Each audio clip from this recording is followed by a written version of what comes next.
everyone, and welcome back to Journey with the Kellers. My name is Amanda Keller, and today we are finally back in the Keller kitchen. Now, I don't know how often we'll be back in the Keller kitchen, but for today, I thought I would show you guys what we're doing.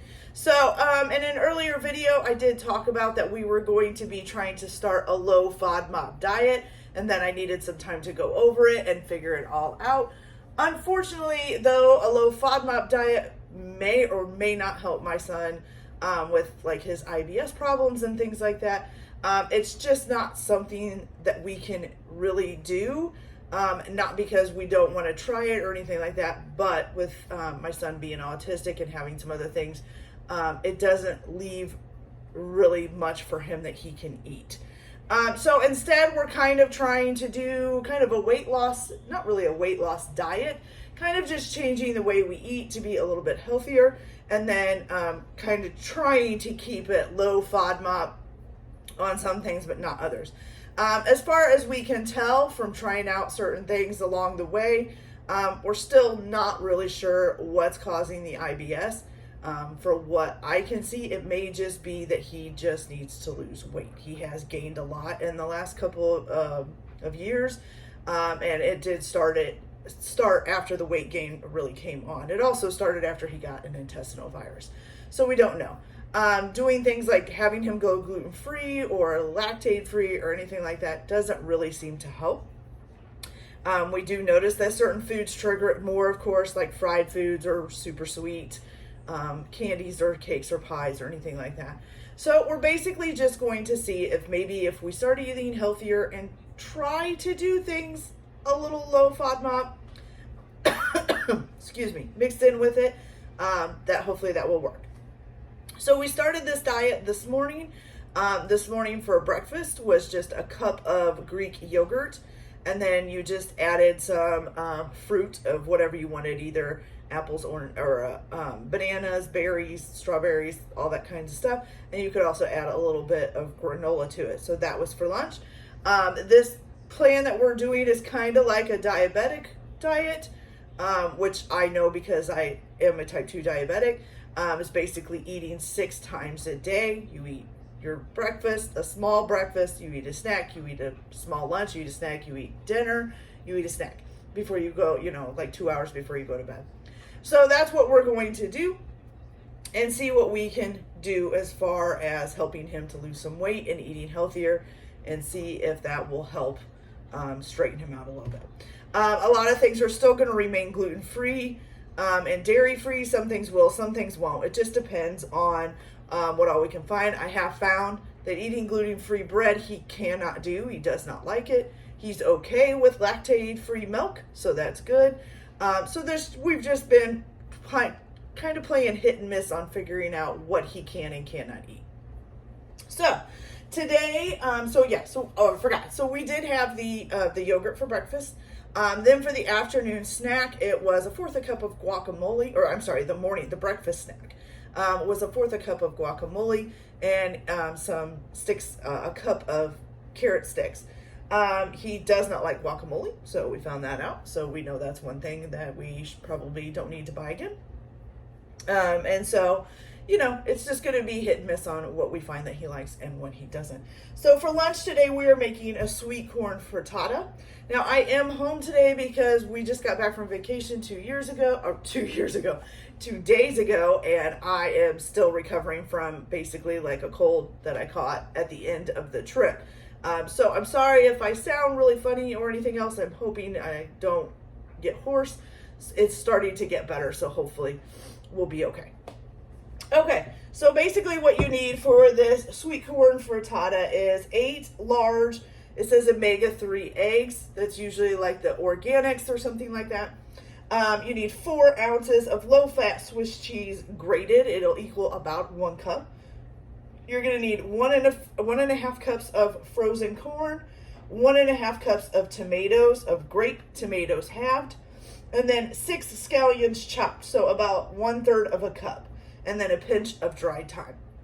So I'm going to be right back. I just have a few more things to gather up, and I'll be right back, and we'll get started. See you in a minute. All right, you guys, so I got everything ready and it's ready to go. The other things that you are going to need is like a cast iron skillet or like an oven proof skillet. You are going to be putting it in the oven on broil, so it needs to be something that can withstand a lot of heat. I know some of them only go to like 300 or 400 degrees, so you might want to watch that. If you have a cast iron skillet, probably the best way to go. Okay, so the first thing that we're going to do is we're going to crack the 8 eggs into a bowl here. We got 1, 2, 3, 4, 5, 6, oops, 7, and crack it all the way there. And then last is going to be 8. Go. Okay, and you're just going to quickly whisk these together.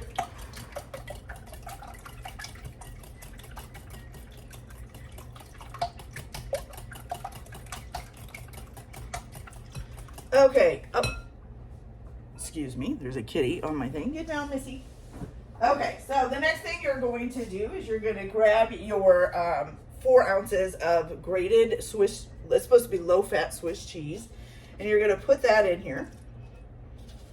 Okay. And then you're also just going to put about a half a teaspoon of salt and some freshly ground pepper. It doesn't really give you, an amount for the ground pepper, so I'm just going to kind of put some in. Some salt and some pepper.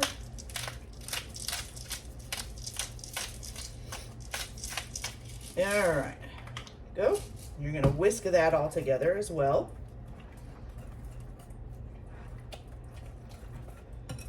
Okay, now, after you've got this done, you're going to go ahead and turn your oven onto broil and let it heat up. And you should have a rack in the middle of the oven, okay? So let me turn the broil on here. Let me check my racks. Oh, good. I already have one in the middle of the oven. Awesome. All right, so what we're going to do is we're going to come on over here to the stove. I'm just going to move you guys along with me. All right, so here we are at the stove, and as you can see, I have a cast iron skillet here, and then the rest of our ingredients are over here as well. Grab our recipes so we know what we're doing. Okay, so the first thing that you're going to do is on your cast iron skillet or whatever skillet you're using, you're just going to spray it with some vegetable, well, this is canola, with some oil spray, and then you're going to turn it on and heat it up, okay? All right, so what you're going to do first in this is add your 1.5 cups of frozen corn and the tomatoes and cook, stirring occasionally. All right, so we're gonna do 1.5 cups of frozen corn and then 1.5 cups of halved grape tomatoes. Okay, and let's see, we need a spoon. There we go. All right, so you're just gonna stir this up, and it says that this will be done. So you need to do it until the tomatoes soften. So you need to cook this until they soften. It says it'll take about 4 minutes. So I'm gonna go ahead and get these done, and then I will be right back when they're softened up and ready to go. So we'll be back in just a minute. Okay, you guys, so now that it's been cooking for about 4 minutes or so, and our tomatoes are starting to soften up, so the next thing that you're going to do is add in scallions. So you needed 6 I cannot talk today. 6 scallions chopped. It should equal about 1/3 of a cup. Okay. There's that. And then you're also going to need to add in a pinch of dried thyme and cook until the liquid in the skillet evaporates, which will take about another 4 minutes. So I'm going to go ahead and grab some dried pine. Pine. Woo, cold's messing with my head. I'm gonna go ahead and grab some dry thyme and put a pinch in, and then I'll stir it up, and then we'll just let it cook for 4 more minutes. So I'll be back as soon as that's done. Hey, you guys. So now that that's nice and cooked up, and I don't really see any liquids in the bottom, you're just gonna add some salt and pepper to it. Now I gotta find the lid to my salt. Okay, and you're gonna stir that up. Where'd it go, Mercedes? Oh, there. Grab my lid here. There we go. All right, so you got your salt and pepper in there. You're gonna stir that up real quick. And then you're gonna turn your fire down to medium. Okay, and you're gonna slowly add in your egg mixture that you did earlier. Okay. Add this in.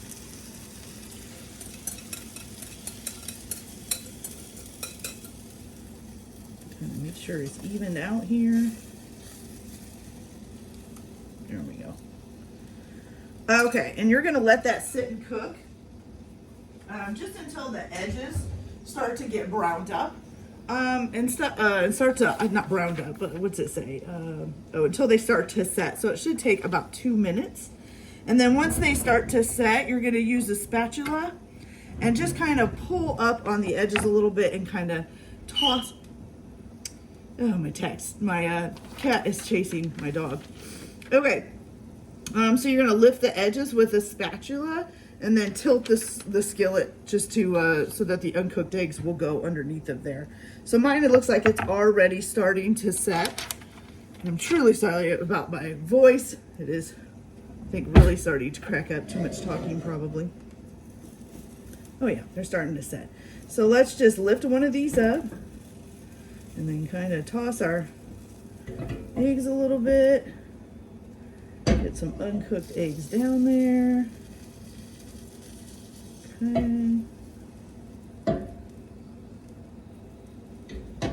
Ooh, hot. Okay. Go.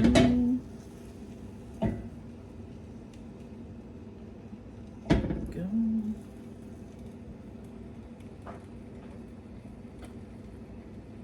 All right, perfect.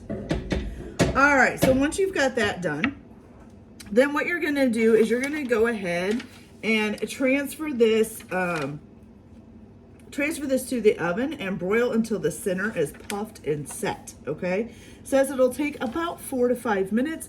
Now remember, your oven is supposed to be on broil and you're supposed to have a rack in the middle of it. So I'm gonna go ahead and pop this in the oven here.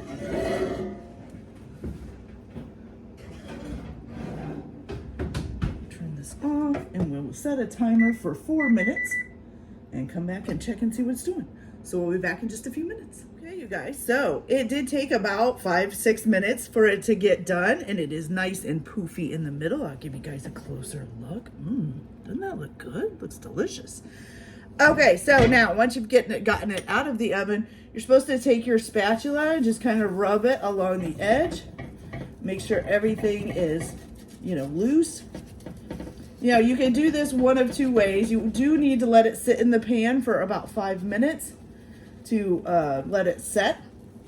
But once that is done, you can either serve it right out of the pan, which is fine, or you can take a plate, put it on top of the pan, flip it over, and get it out, and then put another plate on top of that and flip it back so it's upright on your plate. So that's up to you how you want to serve it. I am just going to leave it in the pan, and then I'll just put whatever leftovers are left in the fridge. So even though it hasn't set for 5 minutes, I'm going to give it a little try just so we can see what it tastes like. Get some tomato in there. Want some cheese and egg though too. There we go. It's going to be very hot. Okay, it's not bad.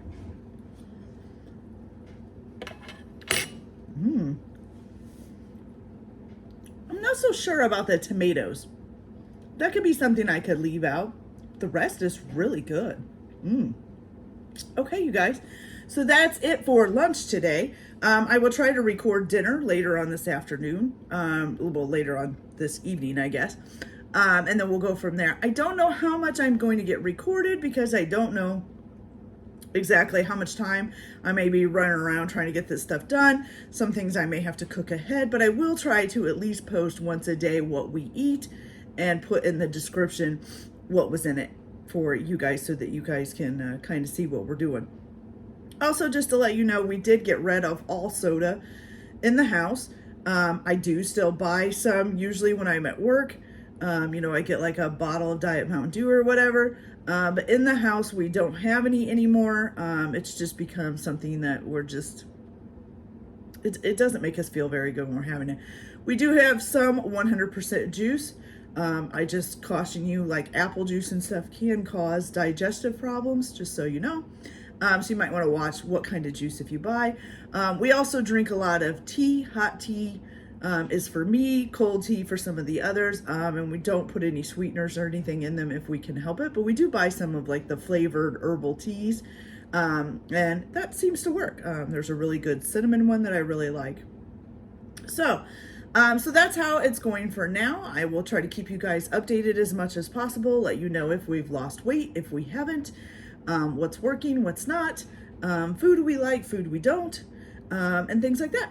So, hope you guys all enjoy this. I will be back hopefully on the same video to cook dinner in a few hours, and then I will upload this all together with everything on it for the day. So, hope you guys enjoy yourself. Have a good day. We'll talk to you later. Bye.